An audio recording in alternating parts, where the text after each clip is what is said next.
Hi friends, I'm Gio. Welcome to my channel. Quick note, I accidentally called Cliff's wife, Chantal, in part 5. Consider that as accidental proof that my story wasn't written by an AI. LOL. I'm only human, after all, and make stupid little mistakes. If people are interested, I'll record a cleaned up version sometime in the future. But moving on. If you're interested in stories that were written by an AI, but under the direction of a human, me, check out my channel, Loud and Proud L3Q. Its theme is AI flash fiction, short fiction created by an AI. Let's get started. Yuli has grown up and is taking care of the man he loves in faraway Kigali, Rwanda. Yuli is about to grow up further. And now, Backpack Boy, Chapter 6. May 15th. I stood in the security monitoring room of the University Teaching Hospital in Kigali, Rwanda, staring at the monitor, one of a dozen that showcased different parts of the hospital. Mostly corridors, but there were cameras in the intensive care rooms as well, including one in the room where Phillip lay recovering from a severe bout of malaria. My debit card disappeared this morning.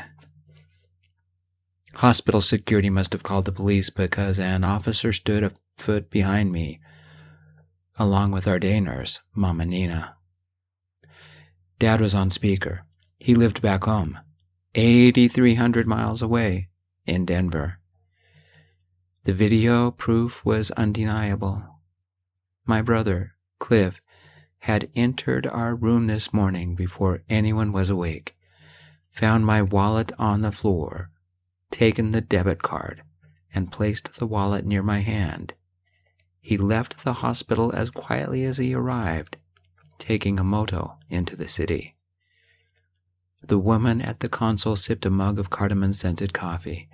Her nails clicked on the keys as she narrowed the focus. A couple more clicks, and a save screen appeared. She hit enter. She turned in her chair to face the officer. I have separated the appropriate video into a file marked Investigation, May 15th. Theft from Phillip and Yuli Kessel. Morton, I tried to correct. Kessel Morton. The woman at the console repeated and made the change on the computer. I didn't think the matter worth correcting, so I kept silent. Good. Send it to this email, please, the officer said, holding up his phone. His expression tight, his voice cold and professional. Are you sure it was him? Dad asked through the speaker on my phone. Nervousness crawled through my stomach. It was him, Dad. Nobody around here wears Levi's, and we got his face on monitor many times. Mama Nina placed a hand on my shoulder. Your own brother. I pity him. Our ancestors do not look kindly on theft, and he is family. She made the sign of the cross. I can't believe Cliff would do this. I raised him to know better, Dad said. Before we continue, the officer said, Mr. Yui Lei, I understand that you are helping a loved one recover from malaria, but I beg your patience a few minutes longer. Let us step into the hall. I need to hear your statement. I have been informed that you speak French. That language would be easier for me. Ironic. I'm an art major, French minor. Cliff had said the language was useless. Now I bet he wished he spoke it. I think our American nurse needs a cup of coffee first. He walks like an old man now, Mama Nina said. It is bad for the heart when family steals from you. She brought back a steaming cup of cardamom coffee a minute later and gave me a hug. Do not worry, mon ami. I will check on Phillip. While I spoke with the officer, who recorded our conversation, a second officer in a crisp, dark blue uniform and black beret joined us. He didn't say anything, but he previewed the video as we spoke. How long do you plan to stay in Rwanda? He asked. Until Phillip is well enough to travel, I said. Pardon the intrusion. It is merely procedural. You and Phillip are, how you say, an item? Folding my arms, I remained silent.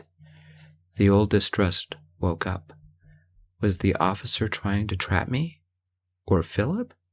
How much did he know about Phillip's situation? About the emergency evacuation from Uganda? I found myself staring at the light blue epaulettes on his shoulders, a symbol of rank, and was unable to meet his eyes. You do not need to be afraid in Rwanda, because of our past and the way our leaders have guided us out of what we once endured. He paused as if it took a moment to find the right word. We are understanding. We spoke a few minutes more before they escorted me back to Phillip's room. A TV talk show host covered the soft hum of a concentrator. I gave the officer my phone number and sat down beside his sleeping Phillip. I took his slightly too warm hand, rubbing my thumb across the back. The skin was dry, his clothes already sweat damp, his forehead shiny. I wish I could talk to him about how I feel. In sleep, he looked vulnerable, fragile. The worry eased from his face. With him being unconscious, I could confess. In a hushed whisper, I said, "Thank you for seeing me as someone who wasn't a burden, a person that needed love and never found it." What did he dream about? Did he dream about Uganda? About his family now 5 years estranged? About Bixby, his former love? I fell in love with you back when I was 16, and you were in college. It couldn't go anywhere, and I knew it. I've had other boyfriends. I've told you about them. But none ever stuck around, except Zicker's, but he's straight. Maybe that's why we hit it off. Neither one of us fit in with regular people. A foster kid and a sci-fi geek. I smiled, remembering Zicker's detailed Lego collection of anything Star Wars. I'd even helped him with the UCS Death Star Ultimate Collector Series, all 9,023 pieces. Zicker's built a special container for it back in shop class. I couldn't tell you how I felt, I whispered to Phillip. You're Cliff's best friend, his roommate. It would be too weird. The foster kid falling in love with his adopted brother's best friend. I think the only thing we have in common is that we're both gay, and we've talked on the phone for years. I'd rather be your friend than make it awkward. Under the closed eyelids, Phillip's eyes moved. He was dreaming. About me? About Uganda? I took a deep breath, remembering the first night we met and Mom's candy cane fudge. Then the orange fudge she made when I graduated. What would Mom come up with next? Marshmallow raspberry fudge? Aloha fudge? Family is a lie. The mantra I lived by for 16 years. My understanding had changed. Family are those that showed up, through thick or thin, sickness or health, till death do us part. I frowned at the melodrama, but realized it was true. You showed up for me, I whispered. I crawled into the narrow bed, letting Phillip snuggle into me. I will show up for you. I needed to sleep. I needed to rest. I needed to shop. I needed to take inventory and make sure the cash I brought would be enough to survive until our flight. It all depended on how Phillip healed. If only Cliff had kept his hands to himself. The betrayal stung. The ripples of that one action eroded at my soul. If you can't trust family, are they really family? Quietly, I sat up and stared at my phone, at Cliff's contact information. I felt odd. I should be used to the feeling because every family that gave me away was another betrayal. The pain never went away. What would I do the next time I saw him? His actions, his ripples, affected more than me. It affected Phillip, because we were taking care of him. Time for Cliff to face a few returning ripples right now. I called him. "Hey, bro," he answered with that arrogant frat boy swagger. "I'm back at the hotel. Spent all day trying to shop, but the cards are locked down. Can't do anything." "I know," I replied, forcing my voice into a calm chaos. "Where's my card?" "Dude, I don't know." "Stop lying. Where's my card? I've already talked to Dad." Is that why he keeps trying to call? I swear I liked life better when I turned my phone off. "Why did you take my card?" He paused, then played the innocent. "Is it missing?" I had learned the lesson well. I remained silent and let the ripples flow back to their source. "I don't know what you're talking about," Cliff said. "You must have dropped it somewhere." "Why?" Another pause.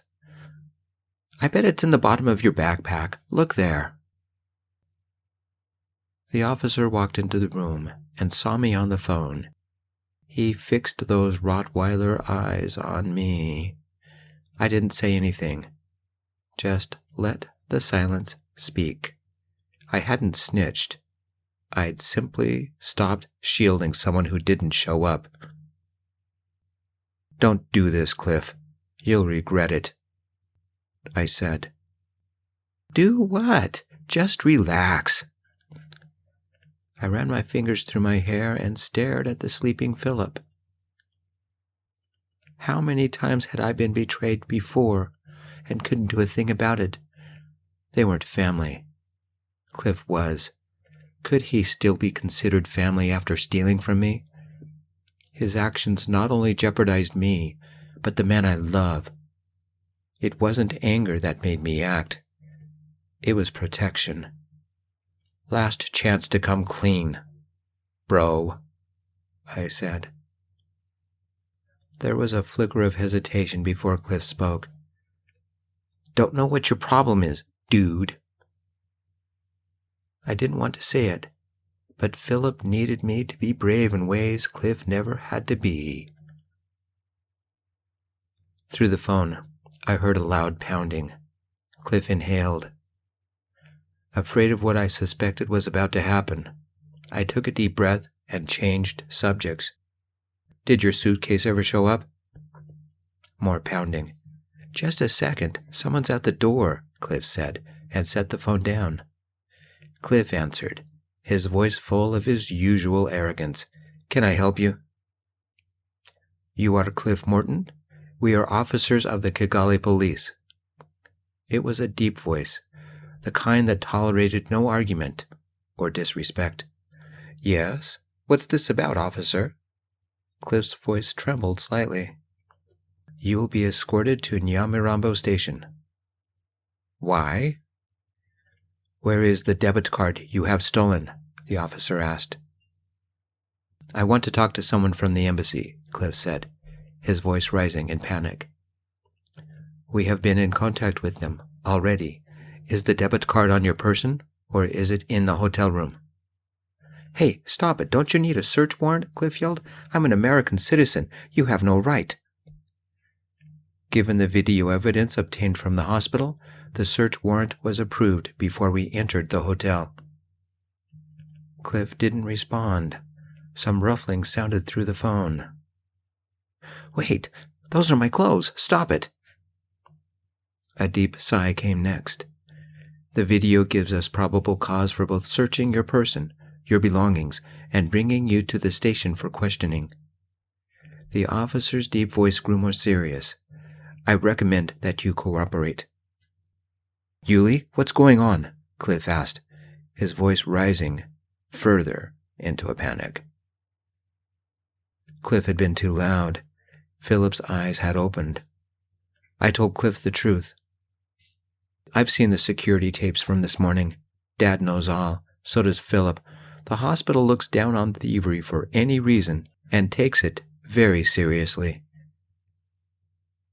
They involved the police almost before I found out you had taken the card. Why did you do this to Phillip and me? I'm your brother. He was your roommate. Cliff didn't have a chance to respond. The officer with the deep voice said, You give Americans a bad name. Come with us for questioning.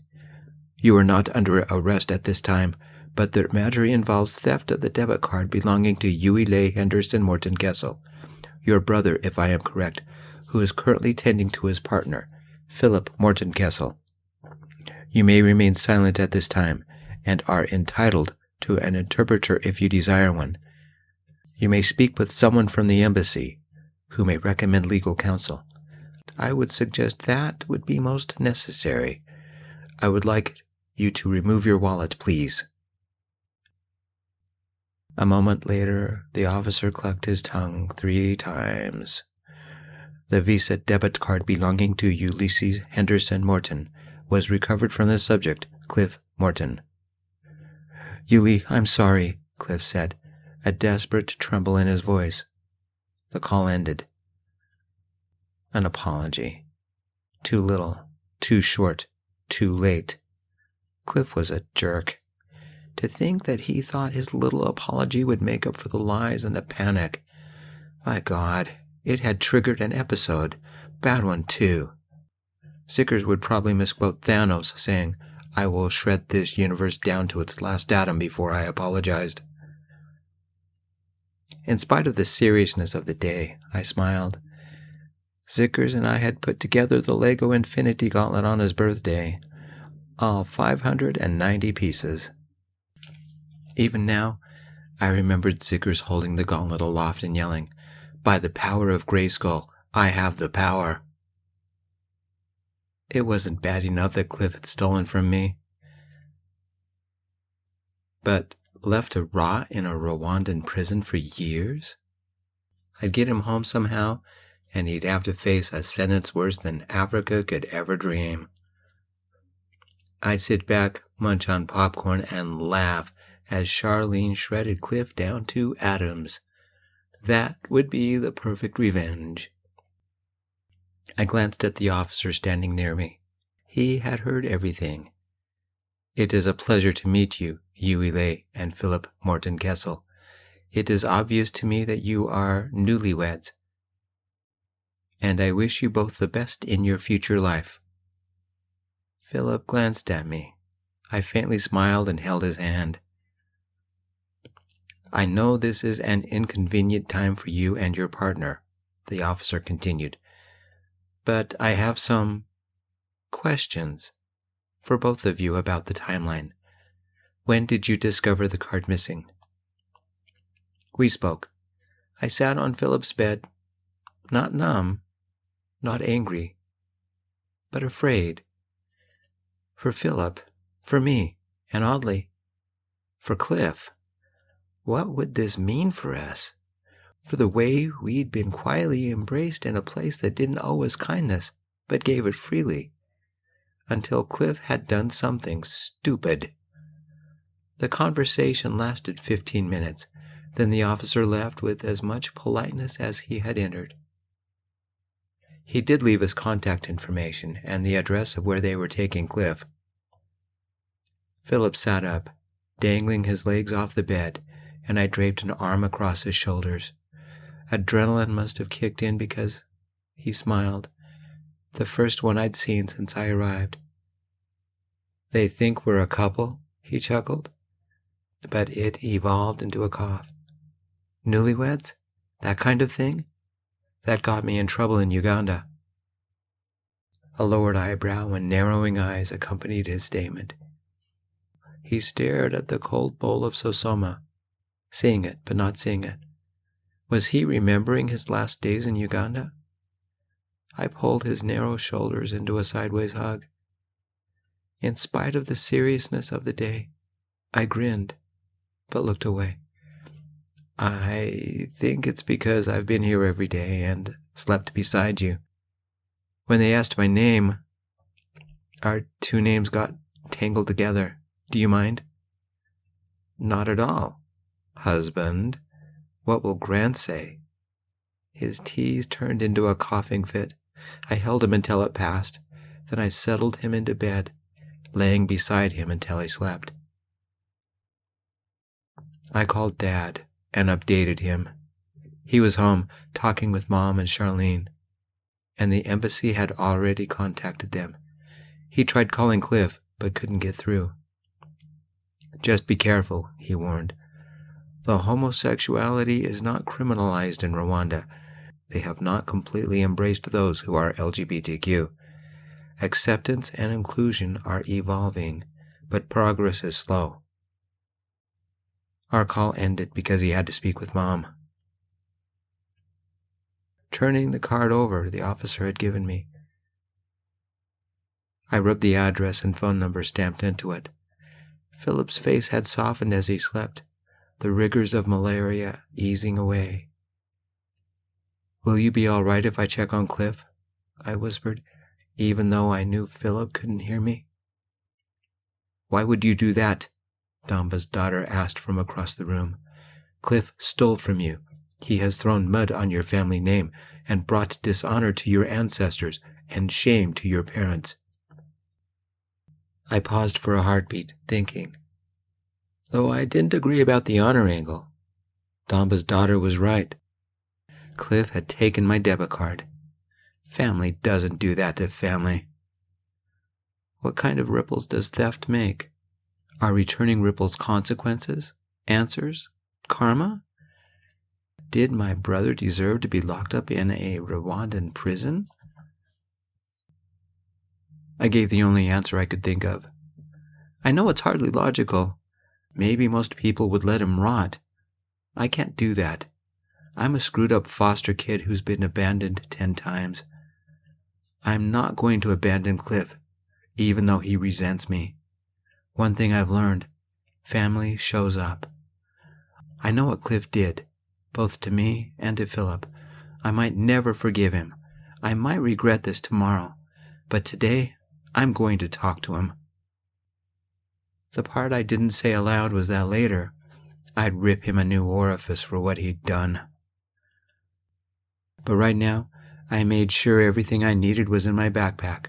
Towel, meds, some clothes, my journal, the only picture I had of my parents, the National Geographic article on Santorini, my sketchbook and pencils, some mango slices, and my 3 remaining Snickers bars.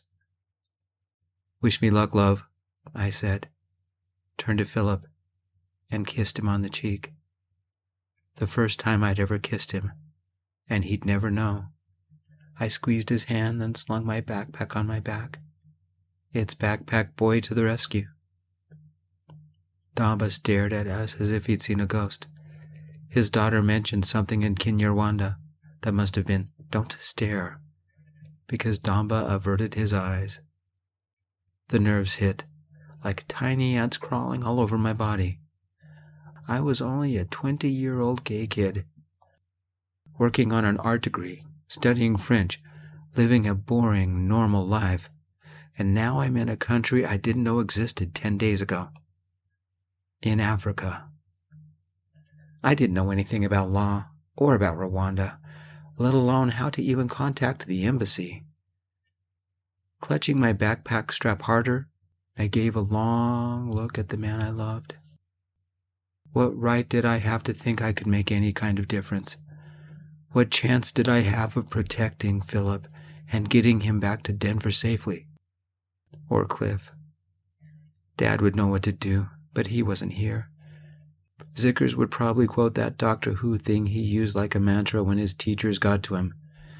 You don't just give up, You don't just let things happen. You have the guts to write that stupid paper even when everyone else runs away. Do I have the guts to march into a police station and talk to my adopted brother who stole from me? Guess I'll find out. Damba's daughter stared at me, her eyebrows furrowed. I reached into my pack and tossed her one of the 3 Snickers. Keep an eye on Phillip. I'll be back. She smirked. You Americans are crazy people. Can't argue with that. I took a moto to Nyamirambo station and waited in the waiting room. When it was my turn, I spoke to the officer in charge about Cliff. I had to wait an hour more before being conducted deeper into the station, past desks of officers speaking with suspects, and to a Rwandan interview chamber. We looked through a glass wall. The interrogation room was surprisingly pleasant, not the gray-walled cliché you see on TV. Cheerful beige walls, LED fixtures, the standard mirror wall, a utilitarian faux wood table was bolted to the floor with 4 chairs around it, and a pleasant picture painted by a Rwandan artist on the far wall. Surprisingly, the air was cool. Cameras perched in every corner. Just like home. Cliff sat at the table, in a chair that faced the mirrored wall I stood behind, his wrists handcuffed, hair disheveled. His frat boy shirt had lost its swagger, and nobody cared about the Levi's. His face was sallow, almost bloodless. His shirt was sweat-stained, and a light smudge was on his right cheek. The defiance and swagger in his eyes was replaced by a fear I had felt many times in my life. The fear that somebody was going to throw me away. The fear that led to the beginning of an episode. His eyes were stained, his eyelashes matted, as if there had been tears earlier. His lips were thin, almost blue. His shoulders were so tense, they nearly met his eyes. We will need to search your backpack before you enter, the officer said to me. I surrendered it to him. He looked at every object with reverence, careful as he flipped through the ancient magazine, my phone, and my journal. He stared at the picture of my parents and nodded, as if he understood what it meant. When done, he repacked my pack with as much care as I did. You will need to leave this here. Do not worry, mon ami. I will keep it safe. You will be allowed 15 minutes to speak with your brother. You will not be alone, but an officer will accompany you. Has he been charged? With your brother being a foreigner, it involves the embassy. Not a yes, not a no. I simply nodded. May I see him now? They led me into the room. Cliff nearly jumped when he saw me, but his ankles had cuffs as well. His right hand fiddled with his hair, and then he scratched behind his right ear. I was going to sneak it back into your bed tonight, Cliff blurted. You have to believe me. I didn't mean anything by it. I took a chair. The officer took the chair next to me. Taking a deep breath, I pondered ripples. What kind were we making?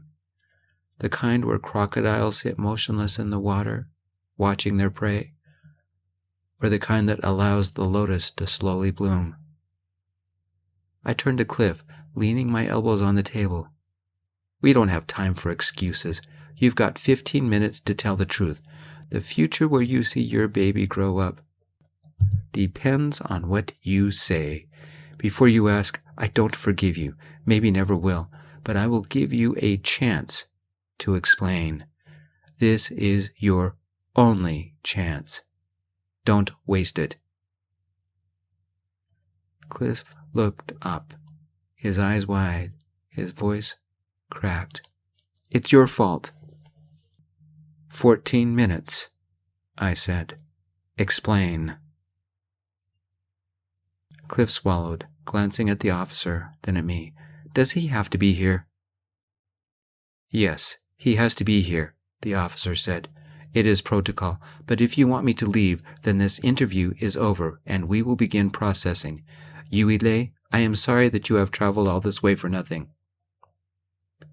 13 minutes, Cliff, I said. "What am I supposed to tell your wife? Dad, Mom, how could you have been so selfish?" Cliff panicked. "No, listen, you're the selfish one. You told Charlene I was buying clothes. Well, I was. She cut off my credit card. I didn't have a choice. I was trying to do something good. Airline tickets are expensive, and I tried to reroute ours, but there was some passcode I couldn't crack. So I used your card. It got declined. You didn't have any money, and then it triggered some kind of security thing. I was going to give it back, but you had to get all high and mighty when I was just trying to help." I met Cliff's angry eyes with the sadness that was my constant friend for many years. The sadness of being abandoned. I had felt what Cliff was feeling now many times, but I learned that it did no good. The CPS van had always taken me away. Just like Cliff was about to be taken away. I kept my voice calm, composed. "Understood," I said. "I'll tell Charlene that you destroyed her life because you were trying to help. I'll tell Phillip that you abandoned him because it was for a good cause. And stealing my card, it wasn't really theft because it was blocked by security before you could use it." Cliff stared at us, his eyes widening. So was his mouth. "Then we are done here?" the officer said, rising. "Yuile, I have been to Santorini and have pictures. Would you like to hear about it?" "Goodbye, Cliff," I said, also rising. "Wait," Cliff screamed. "Don't you understand?" "No," I replied, "and you're speaking nonsense." Cliff took a moment to compose himself. "I was doing all of this for Phillip." "Go on," the officer said, resuming his seat. I leaned against the wall, folding my arms, waiting for the ripples. "I got to thinking about how I'm going to be a dad in a few months," Cliff said, staring at his hands. "You don't understand the feelings. I'm proud and I'm scared, but it got me thinking. I don't want my kid to look at me like Phillip sees his father. They're estranged, won't speak to each other. Haven't for 5 years. "Because Phillip's dad kicked him out of the family," I said. "I know the story," Cliff said. "Phillip was a party animal, wasted his family's money, his dad disowned him, and Phillip lived on the street until he could put his life back together. I know all this. We were roommates for 2 years. "This isn't adding up," I said. "I think you have 10 minutes left." "Don't you get it?" Cliff yelled. "I was trying to bring Phillip's dad to Rwanda. My wife froze our cards.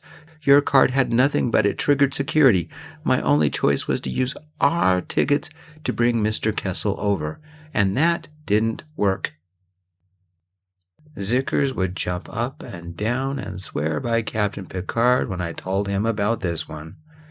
He was the one who wanted the extra security when everyone else thought it silly. I glanced at the picture on the far wall. An African woman. The tag under it said it was painted by Manzi Leon, a local Rwandan artist. She stared off in the distance, as if contemplating life. Her eyes held an exhaustion that mirrored my own. "So, this whole mess is my fault," I said, "because when you stole my card, it triggered a security alert that stopped you from ambushing Phillip with a man he never wants to see again. You were being the good guy.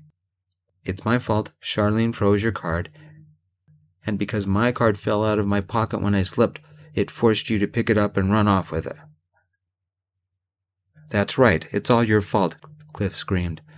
The officer next to me jumped at the sudden intense volume. I fixed my adopted brother with as hard a glare as I knew how to give. "I assume you've been in contact with Phillip's parents, sent them daily updates, pictures?" "See," he pleaded, "I did it for a good reason. They were very worried and wanted to help. This has to mean something." The picture on the far wall. The woman staring into the distance seemed to watch Cliff spin his stories too. Her painted exhaustion mirrored mine. Stealing from the sick is a kindness, the officer replied. Forgive me, Yui, I do not understand American logic. Officer, I kept my voice low. Neither do I. What is the Rwandan punishment for stealing? The officer sat back in his chair, nodding.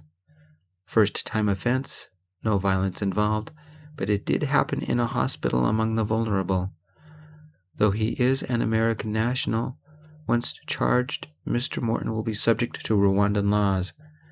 I would estimate 1 to 2 years in a Rwandan prison, though if he continues not to cooperate, it could be as much as 10 years. What about my card? I asked. It is evidence in the case, he said. I'm sorry, but it will not be returned until after the case is settled. It's okay, I replied. I've already reported it as stolen. Cliff looked up as if jolted with electricity. Dude, I told you I didn't steal it. Did you sneak into our room? I said. The anger building inside me. Find my wallet on the floor, take my card out of my wallet, and sneak away with it? I was going to put it back, so it's not stealing. I ignored what he said and turned to the officer. I need to call our dad because I don't know what to do. How can I take care of Phillip if I'm worrying about Cliff screwing up? Can we get out of here? You can't just leave me. Cliff tried to stand, but the ankle cuffs prevented it. I didn't do anything wrong. No words could describe what I was feeling. Betrayal? Sorrow? That same ache from waking up to find the CPS van waiting outside. I had trusted Cliff, and it might have been for the most noble of motives, but I didn't believe it. It hurt. I left without saying a word. Cliff screamed, Yuli, don't leave me. I didn't even give him a backwards glance. I gathered my backpack, left my contact information, and did what Cliff always did to relieve stress. I went shopping. I went to the Kigali city market, just like always. Sosoma, dried mango slices, goat jerky, dried vanilla beans for Mom, some of the moonlight silk for Charlene, a wooden beaten bracelet for Dad, some chicken soup for Phillip, and some ehene for me, my new favorite food. On the moto ride back to the hospital, a pink-clad work detail moved slowly along one of the side streets, clearing debris and trimming hedges. Inmates made to be useful. Cliff would be one of them if he wasn't careful. How had a simple rescue mission turned into a disaster? I kept my head down. Read the room, read the people, tried to be polite and respectful, but chaos had happened anyway. The pang of sadness rifted through my chest. No matter what I did, it felt like something in life betrayed me. Phillip was already asleep when I got back. I called home. Mom answered. Hello? I talked to Cliff, I said. He's being held at the station, but they haven't filed charges. Did he say why he did it? Mom asked. Something about reuniting Phillip with his family and needing plane tickets. To tell the truth, it didn't make sense. He wants to buy more plane tickets? Or upgrade to first class? We can't afford that right now, Mom said. Dad has been working with the embassy, and it's all clear for Phillip to come home as soon as the doctor says he can. But Cliff, I don't know what we're going to do. I'm worried. Charlene hasn't eaten anything. All the State Department said is that if Cliff was convicted, he'd spend the next few years in a Rwandan jail. We spoke a few minutes longer, and then ended the call. Phillip didn't wake up. I climbed into bed beside him, making sure my wallet was deep into my pocket. Phillip unconsciously rolled into my warmth. a lost soul seeking salvation. I ruffled my fingers through his damp hair and stared at the ceiling until the drone of the TV lulled me into sleep. May 16th. I woke early, Beata shaking my shoulder. Yuide, there are men from the embassy here to see you, and an officer from the police is with them. What time is it? I gently disentangled myself from Phillip, afraid to wake him. Little had changed since last night. He looked fragile, pale, a rag doll that only pretended to be human. 7 a.m, Beata said quietly. How's Phillip? I asked. He has not stirred, mon ami. The fever has not changed. I will watch over him. I slipped my shoes on. Out of habit, I slid my backpack on as well, its weight a gentle reassurance on my shoulders. What do they want? They did not say, only that it was urgent that they speak with you, the husband, about both Phillip and Glyph. That is the name of the brother who stole your card? I nodded. There's Sosoma mix by the bed. I will see that it is made, Damba's daughter replied from the other side of the room, stretching her back and yawning. Grabbing my phone and charger, warm from lying on the windowsill, I went out into the hallway, Beata following. Nurses in their crisp blue and white uniforms bustled about. Doctors glanced at clipboards. 2 American men waited for me, one about 25, one about 50, and a Rwandan police officer, in dark blue with a black beret. Both Americans had sagging eyes and shoulders, and wore clothes that looked like they'd just gotten off the airplane. Jet lag. The bill always comes due. Mr. Henderson Morton Kessel, the officer spoke. You are needed most urgently at the police station. We have brought a car to facilitate transportation. The older man raised his eyebrows. Kessel? You're his husband? His eyes met mine, narrowing, glaring. Nostrils flared a little. Phillip got married? To an unwashed leech like you? Kid was always stupid. Read the room, Yuli. Younger guy looked tired, maybe bored. I took inventory of my appearance. Hadn't had a real shower since I got here. Hair could use a good shampoo. In spite of the deodorant, I probably don't smell the best. Clothes are hand-washed in the sink, and my shirt has a couple of Sosoma stains on the front. This older guy?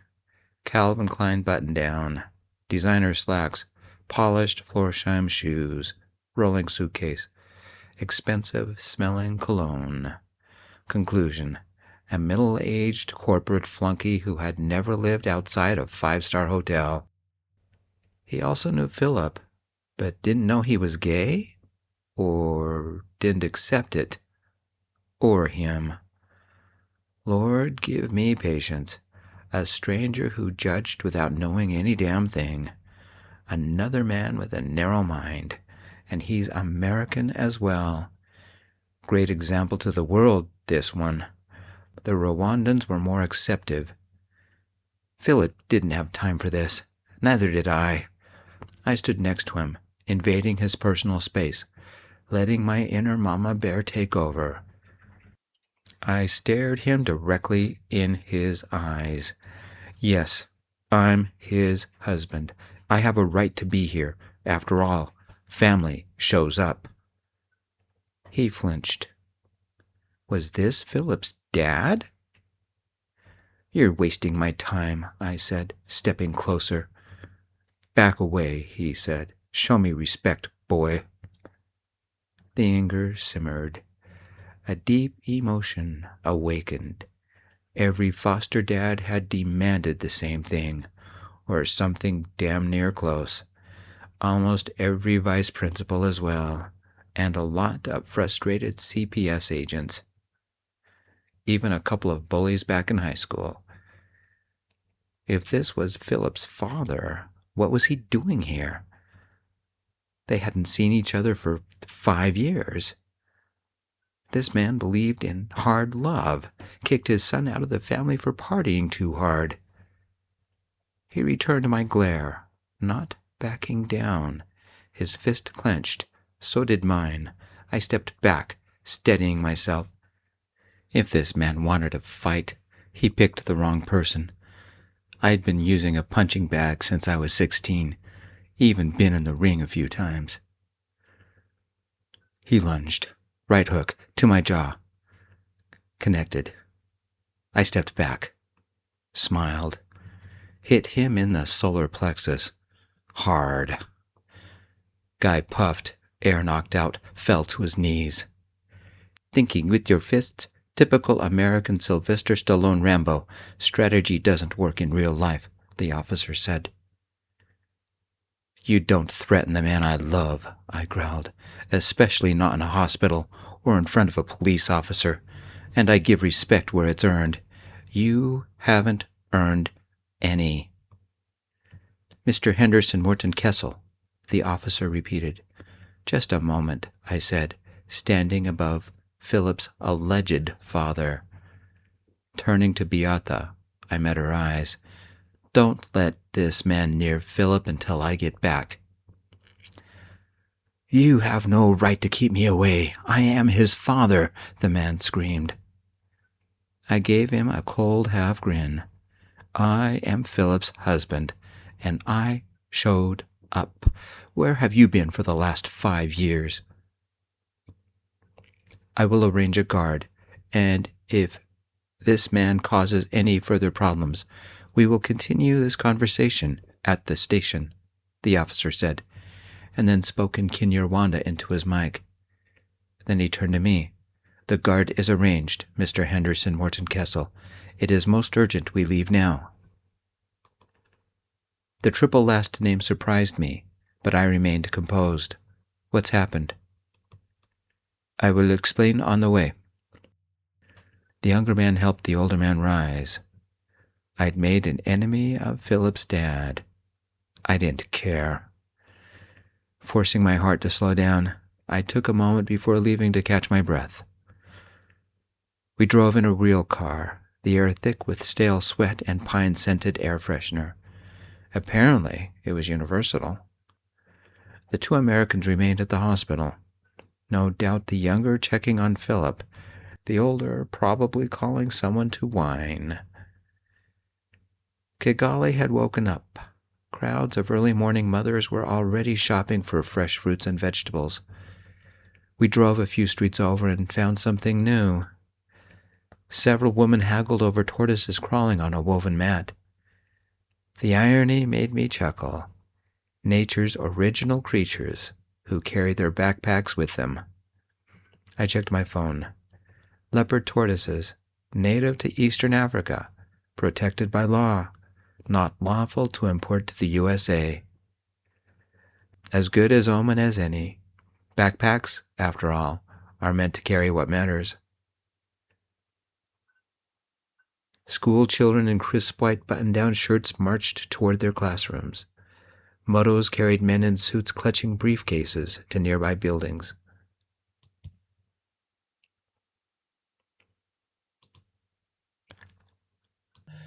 Motos carried men in suits and clutching briefcases to the nearby office buildings.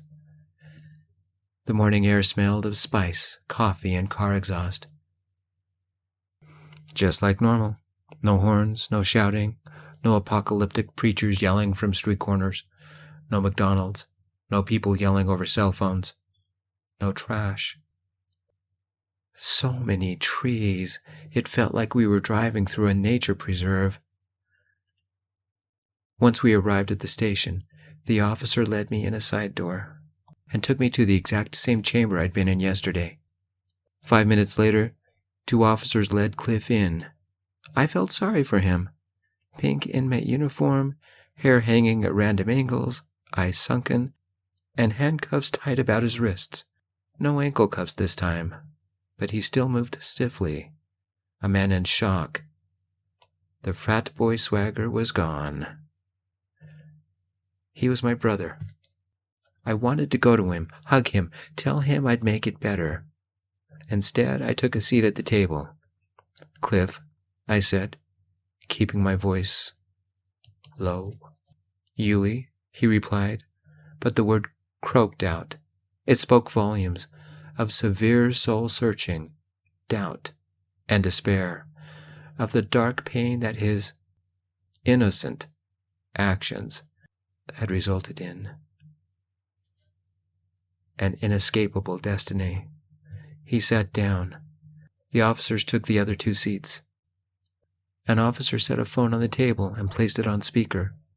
"Mr. Morton, are you there? Your sons have arrived, so we can begin." "I'm here," Dad said.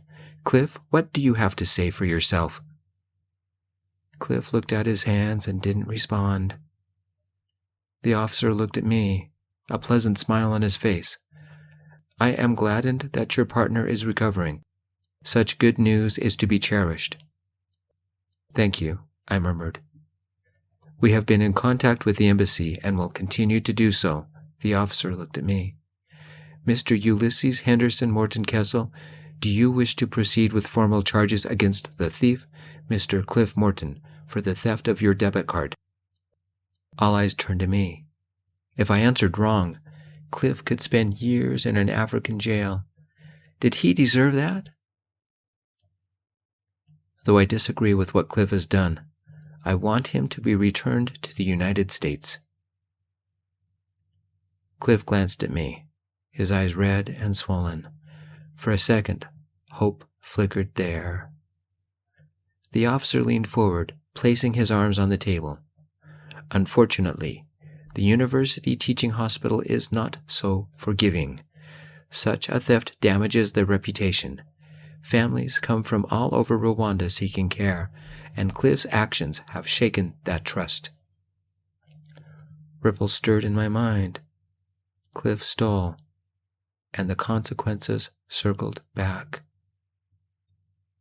What had Beata told me yesterday? The ripples always return. Karma, consequence, the echo of choice. The officer continued, his deep voice smooth and emotionless.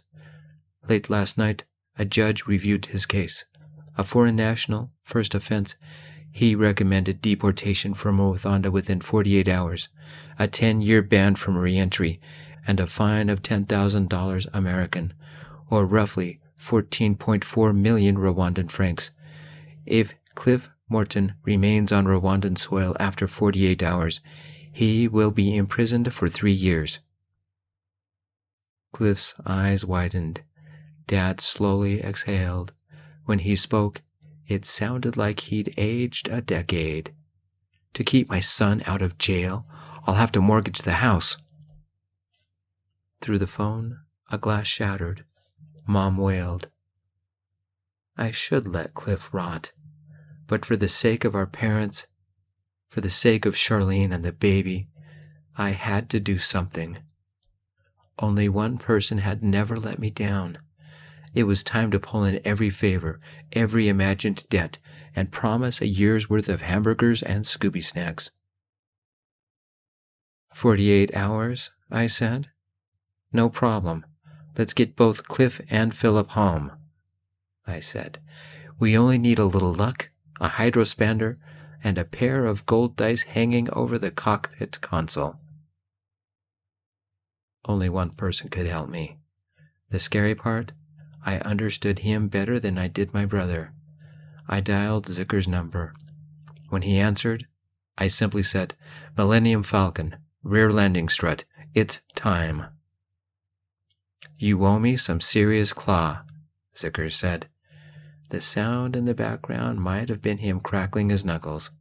Time for Dorothy to tap her silver slippers. Silver? Isn't it ruby? I replied.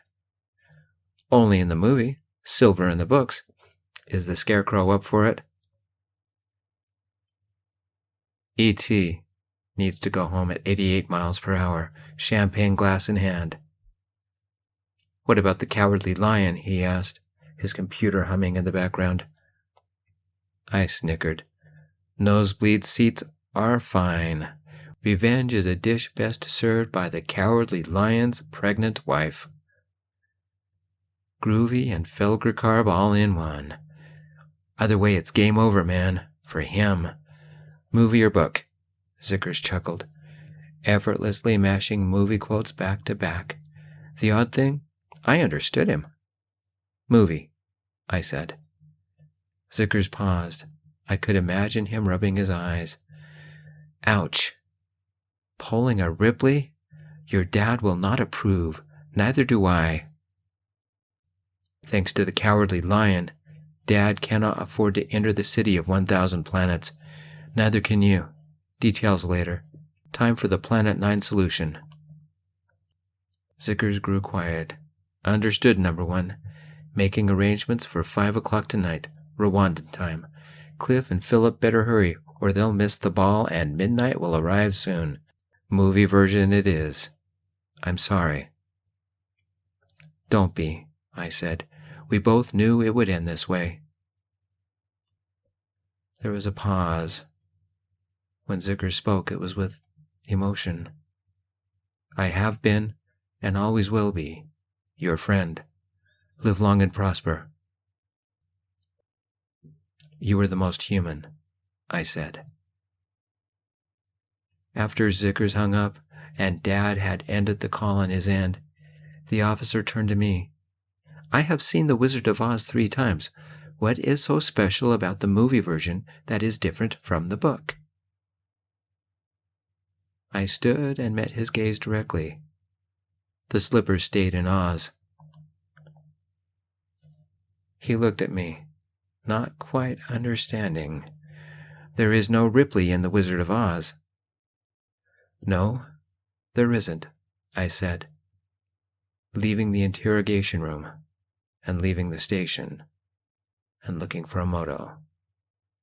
Ripley's the main character from the Alien movies, and all she wanted was to go home. She never did. Thank you, my friends, for joining me on Yuli and Phillip's journey. This was part 6. Part 7 is in the works. Anyone care to guess which movies I referenced in this chapter? There was a couple of books, too. It's been fun having you along. I love you all. Peace, my friends. We'll see you next time.